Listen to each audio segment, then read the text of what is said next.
தாய் தமிழ் உறவுகளுக்கு வணக்கம். நமது கழகம் என்ற கட்சியை ஆரம்பித்தார் அதிமுக முன்னாள் அமைச்சர். நமது கழகம் என்ற ஒரு புதிய கட்சியை ஆரம்பித்தார் அதிமுக முன்னாள் அமைச்சர் என்ற தலைப்பில் இந்த காணொலியை காண்கிறோம். அதிமுக முன்னாள் அமைச்சர் ஒருவர் 1984ஆம் ஆண்டு ஒரு புதிய கட்சியை ஆரம்பித்தார். ஆம், அதிமுக எம்ஜிஆர் அமைச்சரவையில் அமைச்சராக இருந்தவர் எஸ்.டி. சோமசுந்தரம். எஸ்டிஎஸ் என்று அழைக்கப்படுவார். திராவிட தாத்தா என்று அனைவராலும் அழைக்கப்படுவார். இவர் தஞ்சாவூர் மாவட்டத்தை சார்ந்தவர். எம்ஜிஆருடன் மிகவும் நெருக்கமாக இருந்தவர். எம்ஜிஆருடன் ஏற்பட்ட அதிருப்தி காரணமாக அதிமுகவில் இருந்து விலகினார். நமது கழகம் என்ற ஒரு கட்சியை ஆரம்பித்து எம்ஜிஆருக்கு சவால் விட்டார். அவர் தமிழகம் முழுவதும் தன்னுடைய கட்சியின் கிளைகளை பரப்பினார்.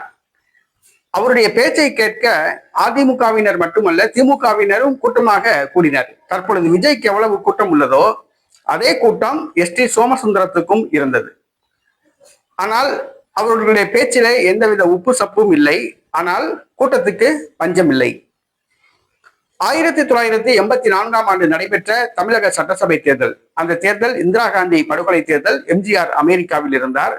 அதிமுகவை எதிர்த்து 234 தொகுதிகளிலும் நமது கழகம் தராசு சின்னத்தில் வேட்பாளர்களை நிறுத்தியது. ஆனால் ஒரு தொகுதிக்கு 500 வாக்குகள் கூட பெறவில்லை. படுதோல்வி அடைந்தது. கட்சியை கலைத்துவிட்டு மீண்டும் அதிமுகவில் இணைந்தார்.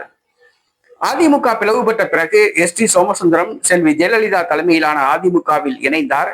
1991ஆம் ஆண்டு மீண்டும் ஜெயலலிதா தலைமையில் ஆட்சியை பிடித்த பொழுது ஜெயலலிதா அமைச்சரவையில் வருவாய்த்துறை அமைச்சராக பொறுப்பேற்றார் எஸ்.டி. சோமசுந்தரம்.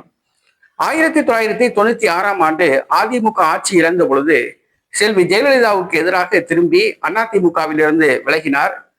அவர் மரணமடையும் வரை மீண்டும் அதிமுகவுக்கு திரும்பவில்லை.